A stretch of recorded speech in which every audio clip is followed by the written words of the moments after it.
ವಾಲ್ಮೀಕಿ ಹಗರಣದ ಕಾವು ದಿನದಿಂದ ದಿನಕ್ಕೆ ಹೆಚ್ಚಾಗ್ತಾ ಇದೆ ಮತ್ತೆ ತಾರಕಕ್ಕೇರ್ತಾ ಇದೆ ಈ ಒಂದು ವಿಚಾರ. ನಾಗೇಂದ್ರ ಅವರು ರಾಜೀನಾಮೆಯನ್ನ ಕೊಡುವುದಕ್ಕೆ ಸಿದ್ಧರಾಗಿದ್ದಾರೆ. ಈಗಾಗಲೇ ಹೈಕಮಾಂಡ್ನ ನಾಯಕರ ಜೊತೆ ಮಾತುಕತೆಗಳು ಕೂಡ ಆಗಿದೆ. ಒಂದು ಕಡೆ ಬಿಜೆಪಿ ಬಿಗಿ ಪಟ್ಟನ್ನ ಹಿಡಿದಿತ್ತು, ಅದರಂತೆಯೇ ಇದೀಗ ರಾಜೀನಾಮೆಗೆ ಕ್ಷಣಗಣನೆ ಕೂಡ ಆರಂಭ ಆಗಿದೆ ಅನ್ನುವಂತಹ ಮಾಹಿತಿಗಳು ಕೂಡ ಲಭ್ಯವಾಗ್ತಾ ಇದೆ. ಆ ಕುರಿತ ಬ್ರೇಕಿಂಗ್ ಅಪ್ಡೇಟ್ ಬರ್ತಾ ಇದೆ, ಬನ್ನಿ ನೋಡ್ತಾ ಹೋಗೋಣ. ತಾರಕಕ್ಕೇರ್ತಾ ಇದೆ ವಾಲ್ಮೀಕಿ ಹಗರಣದ ಕಾವು. ನಾಗೇಂದ್ರ ರಾಜೀನಾಮೆಗೆ ಪಟ್ಟನ್ನ ಬಿಡ್ತಾ ಇಲ್ಲ ಬಿಜೆಪಿಯವರು. ಸೊ ಹಾಗಾಗಿ ನಾಗೇಂದ್ರ ರಾಜೀನಾಮೆಗೆ ಕೌಂಟ್ ಡೌನ್ ಶುರುವಾಗಿದೆ. ನಾಗೇಂದ್ರಗೆ ಹೈಕಮಾಂಡ್ ಒಂದ್ ಕಡೆ ಶಾಕ್ ಅನ್ನ ಕೊಟ್ಟಿದೆ. ರಾಜೀನಾಮೆಗೆ ದೆಹಲಿಯಿಂದ ಕೂಡ ಗ್ರೀನ್ ಸಿಗ್ನಲ್ ಸಿಕ್ಕಿದೆ ಅನ್ನುವಂತಹ ಮಾಹಿತಿಗಳು ಲಭ್ಯ ಆಗ್ತಾ ಇದೆ. ಇನ್ನೆರಡು ದಿನದಲ್ಲಿ ನಾಗೇಂದ್ರ ಪದತ್ಯಾಗ ಮಾಡುವುದು ಬಹುತೇಕ ಖಚಿತ. ಪಕ್ಷದ ಹಿತಕ್ಕಾಗಿ ಕುರ್ಚಿ ತ್ಯಾಗಕ್ಕೆ ಸೂಚನೆಯನ್ನ ಕೂಡ ಕೊಟ್ಟಿದ್ದಾರೆ. ಬಿಜೆಪಿ ಅಸ್ತ್ರ ನಿಷ್ಕ್ರಿಯಗೊಳಿಸೋದಕ್ಕೆ ಕಾಂಗ್ರೆಸ್ ಒಂದು ಕಡೆ ಮಾಸ್ಟರ್ ಪ್ಲಾನ್ ಅನ್ನ ಕೂಡ ಮಾಡ್ತಾ ಇದೆ.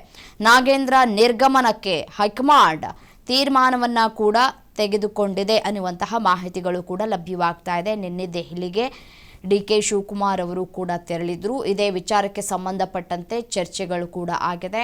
ಚರ್ಚೆಯಾಗಿ ಹೈಕಮಾಂಡ್ನ ನಾಯಕರಿಂದಲೂ ಕೂಡ ನಾಗೇಂದ್ರ ಅವರು ರಾಜೀನಾಮೆಯನ್ನ ಕೊಡಲಿ ಅಂತ ಹೇಳಿ ಗ್ರೀನ್ ಸಿಗ್ನಲ್ ಕೊಟ್ಟಿದ್ದಾರೆ ಅನ್ನುವಂತಹ ಮಾಹಿತಿಗಳು ಕೂಡ ಲಭ್ಯವಾಗ್ತಾ ಇದೆ. ರಾಜೀನಾಮೆಯನ್ನ ಕೊಡದೆ ಬಿಜೆಪಿಯ ನಾಯಕರಿಗೆ ಯಾವ ರೀತಿಯಾಗಿ ತಿರುಗೇಟನ್ನ ಕೊಡಬೇಕು ಅಂತ ಹೇಳಿ ಒಂದು ಕಡೆ ಚರ್ಚೆಗಳು ಕೂಡ ಆಗಿತ್ತು ಅನ್ನುವಂತಹ ಮಾಹಿತಿಗಳು ಕೂಡ ಲಭ್ಯವಾಗ್ತಾ ಇದೆ. ನಾಗೇಂದ್ರ ಕೂಡ ದೆಹಲಿಗೆ ಹೋಗಿದ್ರು. ದೆಹಲಿಯಲ್ಲಿ ಹೈಕಮಾಂಡ್ ನಾಯಕರನ್ನ ಕೂಡ ಭೇಟಿಯಾಗಿ ವಾಪಸ್ ಆಗಿದ್ದಾರೆ. ಇದರ ಮಧ್ಯದಲ್ಲಿಯೇ ಡಿಕೆ ಶಿವಕುಮಾರ್ ಅವರು ಕೂಡ ಹೈಕಮಾಂಡ್ ನಾಯಕರ ಬಳಿ ಮನವೊಲಿಸುವಂತಹ ಪ್ರಯತ್ನವನ್ನ ಕೂಡ ಮಾಡಿದ್ದಾರೆ ಅನ್ನುವಂತಹ ಮಾಹಿತಿಗಳು ಸಿಗ್ತಾ ಇದೆ. ಬಟ್ ಆದರೆ ಬಿಜೆಪಿ ನಾಯಕರು ಒಂದು ಕಡೆ ಪಾದಯಾತ್ರೆಯನ್ನ ಮಾಡ್ತೀವಿ ಅನ್ನುವಂತಹ ಅಸ್ತ್ರವನ್ನ ಬಳಕೆ ಮಾಡಿದಂತಹ ಹಿನ್ನೆಲೆಯಲ್ಲಿ ಪಕ್ಷಕ್ಕೆ ಡ್ಯಾಮೇಜ್ ಆದರೆ ಅದನ್ನು ಸರಿಪಡಿಸೋದು ಕಷ್ಟ ಸಾಧ್ಯವಾಗತ್ತೆ. ಮುಂದಿನ ಚುನಾವಣೆಗೆ ಅದು ಹೊಡೆತ ಬೀಳುತ್ತೆ ಅನ್ನುವಂತಹ ವಿಚಾರವನ್ನು ಗಮನದಲ್ಲಿ ಇಟ್ಟುಕೊಂಡು ಇದೀಗ ನಾಗೇಂದ್ರ ಅವರನ್ನು ಈ ಒಂದು ಸಚಿವ ಸ್ಥಾನದಿಂದ ವಜಾ ಮಾಡುವಂತಹ ಕೆಲಸಕ್ಕೆ ಹೈಕಮಾಂಡ್ ತೀರ್ಮಾನವನ್ನು ತೆಗೆದುಕೊಂಡಿದೆ ಅನ್ನುವಂತಹ ಮಾಹಿತಿ ಸಿಗ್ತಾ ಇದೆ.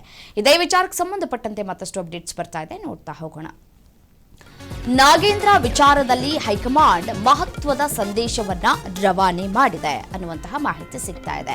ಸಿಎಂ ಡಿಕೆ ಶಿವಕುಮಾರ್ ರಿಂದ ಸಂಪೂರ್ಣ ಮಾಹಿತಿಯನ್ನ ಹೈಕಮಾಂಡ್ನ ನಾಯಕರು ಪಡೆದುಕೊಂಡಿದ್ದಾರೆ.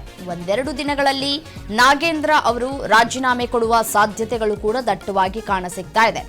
ರಾಜಕೀಯ ಹಾನಿಯನ್ನ ತಪ್ಪಿಸೋದಕ್ಕೆ ಕಾಂಗ್ರೆಸ್ ಮುನ್ನೆಚ್ಚರಿಕೆಯ ಹೆಜ್ಜೆಯನ್ನ ಇಡ್ತಾ ಇದೆ. ನಾಗೇಂದ್ರ ಭವಿಷ್ಯದತ್ತ ರಾಜ್ಯ ರಾಜಕೀಯದ ಚಿತ್ತ ನೆಟ್ಟಿದೆ.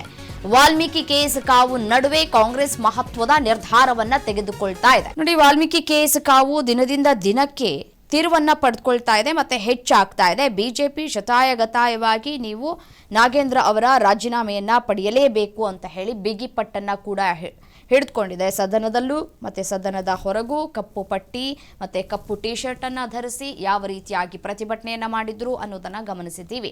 ನೋಡಿ, ಹೈಕಮಾಂಡ್ನ ನಾಯಕರು ಈಗಾಗಲೇ ಸಂದೇಶವನ್ನ ರವಾನೆ ಮಾಡಿದ್ದಾರೆ. ಡಿಕೆ ಶಿವಕುಮಾರ್ ಅವರ ಮುಖಾಂತರ ಒಂದೆರಡು ದಿನಗಳಲ್ಲಿ ರಾಜೀನಾಮೆಯನ್ನು ಕೊಡುವಂತಹ ಸಾಧ್ಯತೆಗಳು ಕೂಡ ದಟ್ಟವಾಗಿದೆ. ನಾಗೇಂದ್ರ ಅವರು ಇದರ ಮಧ್ಯೆ ಹೇಗೆ ನೀವು ದೆಹಲಿಯಲ್ಲಿ ಪ್ರತಿಭಟನೆಯನ್ನ ಮಾಡಿದ್ರಿ, ಕರ್ನಾಟಕದಿಂದ ನೀವು ಹೋಗಿ ಪ್ರತಿಭಟನೆಯನ್ನ ಮಾಡಿದ್ರಿ, ಶಿಕ್ಷಣ ಸಚಿವರ ರಾಜೀನಾಮೆಯನ್ನ ಹೇಗೆ ಪಡೆದುಕೊಂಡ್ರು ಅದೇ ರೀತಿಯಾಗಿ ನಾವು ಕೂಡ ನಾಗೇಂದ್ರ ಅವರನ್ನ ಈ ಒಂದು ರಾಜೀನಾಮೆ ಪಡೆಯುವವರೆಗೂ ಕೂಡ ನಾವು ಪ್ರತಿಭಟನೆಯನ್ನು ನಿಲ್ಲಿಸೋಲ್ಲ ಅನ್ನುವಂತಹ ವಿಚಾರಕ್ಕೆ ಸಂಬಂಧಪಟ್ಟಂತೆ ಈ ಒಂದು ಪ್ರಕರಣ ತಿರುವನ್ನು ಪಡೆದುಕೊಳ್ತಾ ಇದೆ. ಹಾಗಾಗಿ ವಾಲ್ಮೀಕಿ ಕೇಸ್ನ ಕಾವು ಒಂದು ಕಡೆಯಾದರೆ ಹೈಕಮಾಂಡ್ ಮಹತ್ವದ ನಿರ್ಧಾರವನ್ನು ತೆಗೆದುಕೊಂಡಿದೆ.